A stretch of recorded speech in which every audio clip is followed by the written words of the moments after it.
जब आरजेडी ने 10 लाख लोगों को सरकारी नौकरी देने का वादा किया तब वो कहने कि हम 19 लाख लोगों को रोजगार देंगे। अबे तुम्हारी तो औकात भी नहीं है, तुम्हें शर्म नहीं आती है। बीजेपी का पूरी तरह से सुपड़ा साफ, जिसे सुपड़ा साफ बोलते हैं, और आरजेडी की क्लीन स्वीप, आरजेडी और जो गठबंधन है उनकी क्लीन स्वीप होगी अगर चुनाव सही हो जाते हैं। तो ईवीएम अगर नहीं हो तो मैं दावे के साथ करूं, बिहार तो छोड़िए, किसी प्रदेश में चले जाइए, अगर ये 25% भी वोट ले आए, 25% की बात मैं कह रहा हूं कि 25% वोट ले आए, सरकार बनाना बहुत दूर की बात है। इनकी औकात नहीं है कि 25% भी वोट ले आए पूरे देश में।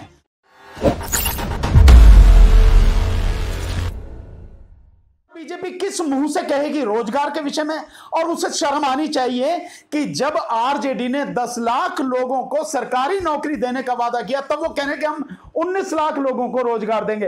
अबे तुम्हारी तो औकात भी नहीं है, तुम्हें शर्म नहीं आती है। तुम्हारा प्रधानमंत्री झूठ बोल के इस देश में 6 साल से शासन कर रहा है, 2 करोड़ रोजगार प्रतिवर्ष देने का वादा किया था, नहीं किया था?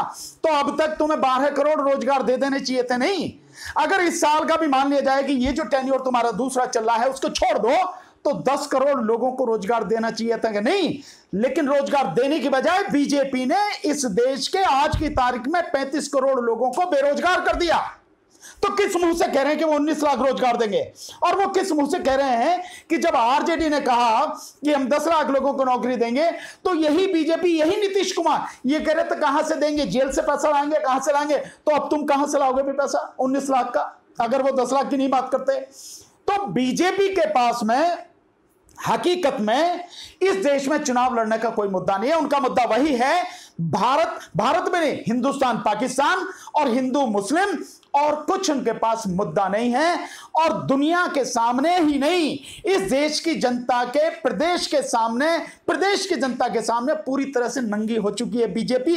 इसीलिए आपने देखा होगा बिहार में, मैं बहुत पहले से यह बात कर रहा था कि जो बिहार की जनता है इस बार बीजेपी को सबक सिखाएगी और देखना डंडे मार के निकालेगी, और वही हो रहा है। ये मैं नहीं कह रहा, आप देख रहे हैं सोशल मीडिया पर लगातार चल रहा है कि कैसे उनके विधायकों को, उनके सांसदों को, उनके मंत्रियों को लोग गांव में नहीं घुसने दे रहे हैं, वहां से भगा रहे हैं, बात सुनने को तैयार नहीं है, डंडे मार के भगा रहे हैं। तो जो कर्म है उनके, वो सबके सामने हैं, और उनके कर्म ही इस तरह का उन्होंने माहौल बनाया कि आज लोग उन्हें नफरत कर रहे हैं। पसंद तो बहुत दूर की बात है, नफरत। और उसी का एक नतीजा है कि तेजस्वी की जो मीटिंग्स है उनमें अंधाधुंध भीड़ है, और प्रधानमंत्री की जो मीटिंग्स हो रहे हैं उनमें कुर्सियां खाली पड़ी हैं, और वो भी किराए का। आपने देखा बच्चे तक मीटिंग में, बच्चे, प्रधानमंत्री की मीटिंग में बच्चों का क्या काम है भाई? 5-5, 7-7 साल के, 8-8, 10-10 साल के जो बच्चे हैं वो बैठे कुर्सियों पर, ये स्थिति है। तो आप इससे समझ सकते हैं कि कितना उनका ग्राफ जनता में खत्म हो चुका है। जबकि जो मीडिया दिखा रहा है तो 72% मोदी को चाहते हैं। मोदी को कोई नहीं चाहता, मीडिया तुम्हारा, इसलिए तुम दिखा रहे हो। क्यों? बिहार के लोग रिश्तेदार लगे हैं, जमाई लगते हैं, इनके दामाद लगते हैं कि जिन्हें जो वो फ्री में देने की बात कर रहे हो, और अभी तो बनी नहीं है। बाहर के लोग, जो बाकी बिहार से बाहर के जो लोग हैं वो क्या हैं? वो दुश्मन है तुम्हारे, उन्हें मतलब वो उसमें दोगे। इसका मतलब ये, इस वाक्य को अगर मैं मान रहा हूं, और ये तो बीजेपी का जो कहा हुआ वाक्य है, इसको जो वो कह रहे हैं, इसका मतलब ये है कि अगर वैक्सीन बन भी जाती है तो उस वैक्सीन को इसी देश के लोगों को आप महंगे दामों में दोगे, आप उसकी कीमत वसूल करोगे, उसे फ्री में नहीं दोगे, और तुम अपने लिए 10,000 करोड़ का जहाज भी मंगाओगे, उसमें तुम मौज करोगे। प्रधानमंत्री 10,000 करोड़ का जहाज लेके, उस 10,000 करोड़ में कम से कम 10 रफेल विमान आ सकते हैं, उसको लेके तुम अकेले मौज लोगे, और इस देश के लोगों को तुम वैक्सीन भी जो कीमत में दोगे। इस सेंटेंस का तो मतलब यही है कि बिहार के लोगों को फ्री कराएंगे, और अभी तो बनी नहीं है। तो बिहार के लोग जानते हैं, समझ रहे हैं, बिहार के नहीं, इस देश की पूरी जनता जानती है कि प्रधानमंत्री और प्रधानमंत्री की पार्टी और उनकी पूरी जो चौकड़ी है, प्रधानमंत्री एंड कंपनी, जो भी कुछ है वो देश को धोखा दे रहे हैं, झूठ बोल रहे हैं, झूठ बोलने में माहिर है, बेशर्मी से खुलेआम झूठ बोलते हैं, और जनता के सामने ये सब कुछ नंगा हो चुका है। इसीलिए जनता उनका स्वागत जैसे करना चाहिए था बिहार में वैसे ही कर रही है, और उसी का नतीजा है कि आरजेडी की जो तेजस्वी की मीटिंग, उनमें अंधाधुंध भीड़ आ रही है, पब्लिक आ रही है, और वो बिना बुलाए हैं वो लोग। वो ऐसे नहीं कि उनको किराए पे लाया गया है, जैसे बीजेपी किराए पे लाती है 500 रुपए देके, उनके लिए किराया भी फ्री, 500 रुपए भी देती है और उनको जो खाना भी देती है। वैसे नहीं है वो सब अपनी इच्छा से आए हैं, बदलाव चाहते हैं, बदलाव होगा। ये स्थिति है बिहार में। और तुम जो कर रहे हो, तुम्हें जानते हैं कि झूठ के अलावा तुम पे कुछ नहीं है। पहले भी झूठ बोला था, आज भी झूठ बोला है। झूठ तुम्हारे बीजेपी के खून में बस चुका है, रग रग में। जो भी बात निकलती है झूठ है, इसके अलावा कुछ नहीं। मैं आपको इस चुनाव का जो गणित मुझे समझ में आता है, अगर ये जो पब्लिक ओपिनियन आपको, हम सबको, पूरे देश को, बिहार की पूरी जनता को और पूरी दुनिया को दिख रही है, आप लोगों के सोशल मीडिया के माध्यम से जो सच्चाई नजर आ रही है, उसके हिसाब से साफ है कि बीजेपी का पूरी तरह से सुपड़ा साफ, जिसे सुपड़ा साफ बोलते हैं, और आरजेडी की क्लीन स्वीप, आरजेडी और जो गठबंधन है उनका, उनकी क्लीन स्वीप होगी अगर चुनाव सही हो जाते हैं तो। लेकिन मैं बार बार, और जब तक ईवीएम हट नहीं जाएगी, इस पर प्रश्न चिन्ह लगाता रहूंगा। मैं आज भी इस बात को कह रहा हूं कि ईवीएम जो है तो वहां पर साफ सुथरा चुनाव होने की संभावना ना के बराबर है। अगर होता है तो आरजेडी की सरकार बनेगी, नहीं होता है तो आप जानते हैं किसकी सरकार बनेगी।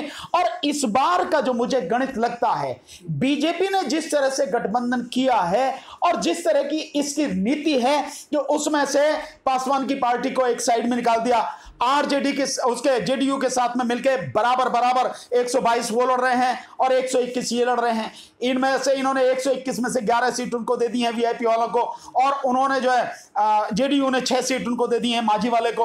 तो वो एक चीज है। लेकिन जो आधी सीटों का इन्होंने किया है, मुझे ये समझ में आ रहा है कि ये इस बार इस चुनाव में, बिहार के इस चुनाव में इसको जेडीयू को यानी नीतीश कुमार को, पलटू महाराज को और पासवान की पार्टी को, दोनों को बीजेपी ठिकाने लगा देगी और अपने दम पे एक सबसे बड़ा दल उभर के आके सत्ता वहां अपने दम पे बनाने की कोशिश में है बीजेपी। और इसी हिसाब से ईवीएम में सेटिंग वगैरह सब कुछ की जाएगी। मेरा अपना यह है, अन्यथा जो ये चाल चलने ऐसा नहीं होता। और शायद इसी चाल को समझ के नीतीश कुमार जी ने कहा है कि प्रधानमंत्री जो भी मीटिंग करेंगे यहां पर हम उसमें शामिल लेंगे, अगर हमारे बिना मीटिंग करेंगे तो होने मीटिंग में नहीं, हम कोई गठबंधन नहीं रहेगा, हम मीटिंग में शामिल नहीं होंगे अगर ऐसा होगा तो उन्हें समझ में आ गया। और बीजेपी इसीलिए बार बार इस बात को कह रही है कि चाहे सीटें कम आए या ज्यादा आए, नीतीश कुमार ही मुख्यमंत्री रहेंगे। क्यों?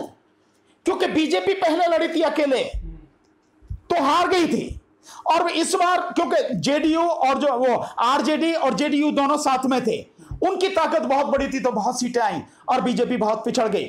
लेकिन इस बार क्योंकि आरजेडी के साथ में जेडीयू अलग हो गया, तो जेडीयू की जो वोट है, नीतीश कुमार की जो वोट है, वो वोट कहीं खिसक ना जाए, इसलिए उन वोटों को इकट्ठा रखने के लिए, अपने पक्ष में लाने के लिए बार बार बीजेपी की तरफ से, हर नेता की तरफ से यह कहा जा रहा है कि अगर सीटें कम भी आई, वो सीटें हमारी ज्यादा भी आई, तो भी हम नीतीश कुमार को ही मुख्यमंत्री बनाएंगे, हम नीतीश कुमार ही मुख्यमंत्री रहेंगे।